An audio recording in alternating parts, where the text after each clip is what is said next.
What emotion do you feel when you're going to approach someone you're very attracted to and there's an extremely high probability that she's going to tell you to disappear? Right, exactly, absolutely, because it's a real judgment, right? We're going to see a movie called Crumb where you'll see this in great detail. But it's a real judgment. It's like the best judgment is, well, I don't mind your physical presence, but your genes should definitely not survive another generation. Right, and that's sort of generally translated into, I think we should just be friends. Right, you know, and you can blow that off, and people do, and you have to, because it's part of being polite and civilized, but you know, let's make no mistake about it. There is no more fundamental judgment than that. So, paralysis. And there's no shortage of men, I mean, who are absolutely terrified of women. I mean, I've had many of them in my practice, you know. I had one guy, he was so terrified of women he couldn't even talk to them on the phone. It's more common than you think. So, but it's generally manifested by men who no one cares about, so it's generally irrelevant. So, well, it's the case. It really is the case. I'm not kidding. They're low status men. You know, they're people that are generally regarded as losers, and there isn't anybody who really gives a damn about what happens to them one way or another, and there's a lot more men in that category than there are women. Women are in all sorts of, you know, social categories that cause them misery and distress, but that one seems to be predominantly male. One of the things I'm going to do when we talk about Freud is I'm going to show you this movie Crumb, which I just told you about, and it's a very rare thing because it shows you the world from the perspective of very intelligent male losers, and that's just not a perspective you ever see, because it's the winners that tell the stories about their life. It's like, who the hell cares about the life of a loser? But this movie is about a loser who became a winner, and you know, almost as an act of revenge, and it's great, great examination of the Oedipal complex. Remarkable. Women select men. That makes them nature, because nature is what selects. And so, you know, you can think, well, it's only symbolic that women are nature. It's like, no, it's not just symbolic. It's not just symbolic. You know, and the woman, in some sense, is the gatekeeper to is the gatekeeper to reproductive success. And you can't get more like nature than that. In fact, it's the very definition of nature. So, as I said, there are lots of reasons why these symbolic representations are set up the way they are. Alright, so that's the great mother, nature. The queen, the matrix. The matrix is something from which all things form. Same root word as matter, mother, all the same root word. The matriarch, the container, the cornucopia, the object to be fertilized, the source of all things, the fecund, the pregnant. There are more parts of the associational network. The strange, the emotional, the foreigner, the place of return and rest, the deep, the valley, the cleft, the cave, hell, death, and the grave, the moon, ruler of the night and the mysterious dark, and matter and the earth. So those aren't necessarily associated with femininity, but they're typically associated with femininity from a symbolic perspective. You know, so like generally, like a witch in a movie doesn't come riding out of the full bright sun at noon, right? That just doesn't happen because it doesn't make sense. It's a dark thing. And so if you saw that occurring in the light in a movie, you'd think, you know, what the hell's going on here? That doesn't make sense. And the reason it doesn't make sense is because it violates the complex, the symbolic complex. So those are female denizens of the underworld and hell. Very pleasant creatures. It's like Medusa with the head of snakes, you know. And if you ask, you know, why would a woman have a head of snakes in reference to a man? And that's really simple. I bet there are men here who know the answer to that.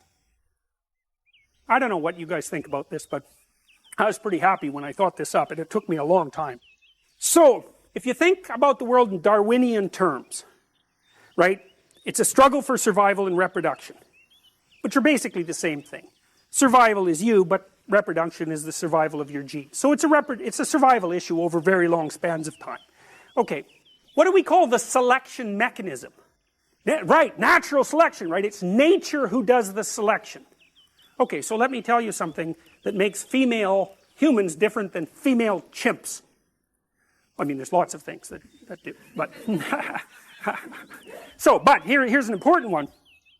If you look at which male in a chimp troop fathers most of the offspring, it's the dominant male. But the reason for that isn't because the female chimps sort of flock around the dominant male. Now that happens in other species, but it doesn't happen with chimps. What happens is the dominant male chases all the subordinate males away and will interfere with any sexual behavior they manifest. It'll chase them away. The females, though, are perfectly happy to mate with a subordinate male if they're in heat and they get the opportunity. So they go into heat, which is something that doesn't happen with female humans, and they really don't care who they mate with. Okay, female humans are much different than that. They're picky. So they're choosy. It's a big deal. It's a big deal that they're choosy. Women also seem to evaluate men for their fitness. Now, so, lots of men have no sexual partners and they have no children. That's not the case with women. Almost all women have one child or more. And it's a rare woman indeed who cannot find a sexual partner. Some of you undoubtedly have already experienced what it's like to be possessed by a particularly stupid idea. You know, so maybe you've grown out of one or two of the stupid ideas that possessed you, or maybe you're possessed by an attraction to someone you can't control, or you can't control your eating behavior, or you're a pushover when it comes to interpersonal interactions because you're too agreeable, or you fly off the handle and fight, and none of this is really under your control. And so all of those things that manifest themselves not only in your behaviors but in your perceptions themselves, they tend to take on embodied form and use you as the vehicle for their activity. So, when you're thinking about something like anger, for example, think about how it works, because it's quite peculiar. What must someone generally do? How must someone generally act if you're going to be angry at them? They have to be irritating, right? They have to provoke you in some way. Well, the mere fact that you perceive what they're doing as irritating or provoking doesn't ensure that anyone else would have thought about it as irritating or provoking, or that that's what they meant, or that that's what's happening. And my point is, it's very important to think about these complexes of ideas as subpersonalities, because otherwise you really don't get what they're like. If you're angry, if you have a proclivity towards anger, especially if it's an unthinking proclivity, anything that someone says might irritate you. And it isn't like they say something and you think about it and then you get irritated. It's like you perceive the person as irritating. Maybe it's just the way they hold their mouth or something. It can be very, very subtle. And you might say, well, it's not me, it's you. It's not that I'm irritated by you. It's that you're irritating. And that, that's a very difficult thing to settle, because the reality is somewhere between the subjective and the objective, right? A lot of arguments that you'll have with people throughout your life are about exactly that.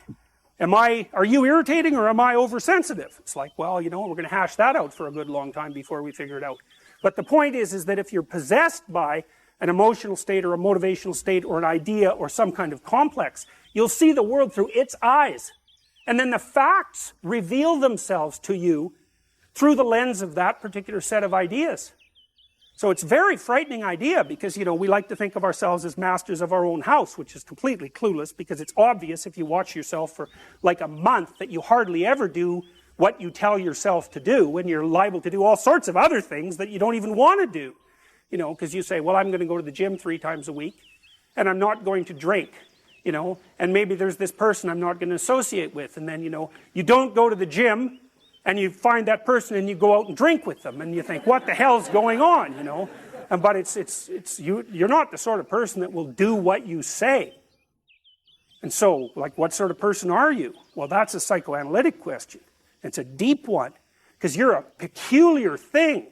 And there's parts of you that are really, really, really old. And the sort of naive you, the naive young you that you think of yourself as is like a little piece of flotsam in an ocean of complexity. And the ocean of complexity is you. And part of diving down into the depths is to start to understand what it means to be human. And like, whatever that means, the one thing you can say about it for sure is that it's bloody peculiar.